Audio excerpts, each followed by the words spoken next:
Salut à tous, aujourd'hui on va se pencher sur une question qui a l'air toute simple, mais qui est en fait au cœur de la physique. Comment on fait pour décrire un mouvement? Et je vous promets, la réponse est beaucoup plus fascinante qu'on l'imagine. Allez, c'est parti. On va commencer par le début, avec une question fondamentale. Regardez un objet autour de vous. Est-ce qu'il est immobile ou est-ce qu'il bouge? La réponse a l'air évidente, hein? Eh bien, pas tant que ça. En physique, la réponse, c'est rarement juste oui ou non. Ici, ça dépend. Tout dépend en fait de l'endroit d'où on regarde la scène, de notre point de vue. Bon, pour démêler tout ça, il nous faut deux concepts clés. Ce sont vraiment les fondations sur lesquelles tout repose, ce qu'on appelle le système et le référentiel. D'abord, le système. Qu'est-ce que c'est? C'est super simple. C'est l'objet qu'on a décidé d'observer, celui dont on veut étudier le mouvement. Pour que ce soit bien clair, on va prendre une image qui va nous suivre tout du long. Imaginons une personne qui marche dans l'allée d'un train. Un train qui est lui-même en mouvement. Dans ce cas, notre système, c'est cette personne. C'est elle qu'on regarde. Ensuite, on a le référentiel. C'est ça le fameux point de vue dont on parlait. C'est le décor, si on veut, par rapport auquel on mesure le mouvement.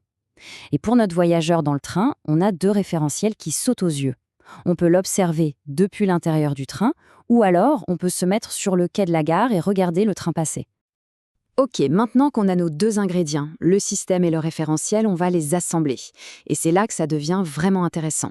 On touche au cœur d'un principe absolument fondamental en physique, la relativité du mouvement. Alors voyons un peu ce qui se passe. Si on est assis dans le train à côté de la personne qui marche, qu'est-ce qu'on voit?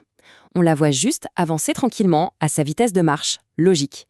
Mais si maintenant on est sur le quai de la gare, immobile, et qu'on regarde le train passer, l'histoire change du tout au tout. On voit cette personne se déplacer à une vitesse folle. En fait, on additionne la vitesse du train à sa propre vitesse de marche. Le même événement, mais deux réalités perçues totalement différentes. Et c'est ça, l'idée centrale. Le mouvement, ce n'est pas quelque chose qu'un objet possède en soi. Ça n'a de sens que par rapport à autre chose, relativement à un référentiel. Il n'existe pas de point fixe absolu, d'immobilité totale dans l'univers.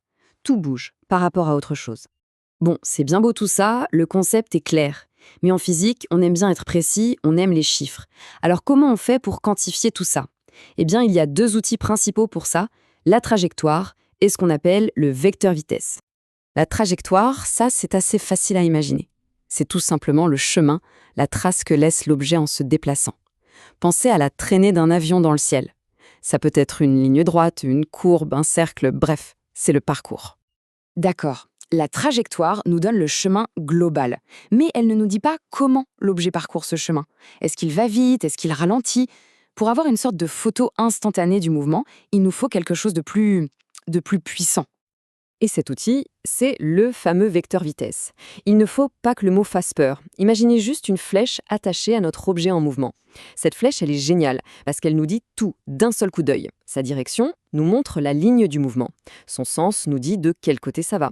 Et sa longueur, eh bien, plus la flèche est longue, plus l'objet va vite. C'est un résumé parfait du mouvement à un instant T.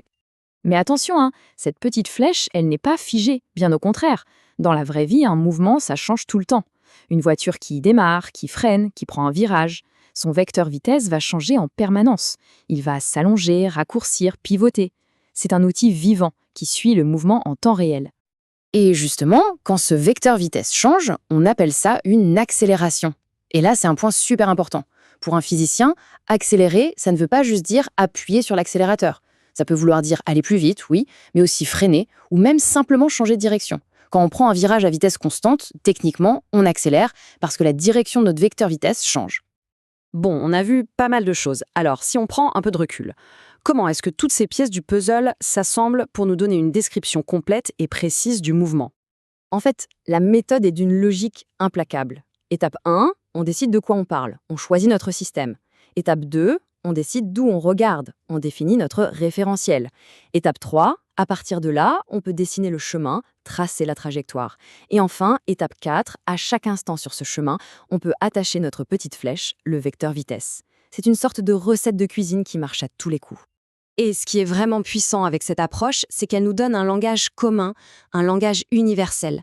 Grâce à ces outils, des scientifiques du monde entier peuvent parler du même mouvement et se comprendre parfaitement, sans la moindre ambiguïté, que ce soit pour décrire la chute d'une pomme ou la danse des galaxies.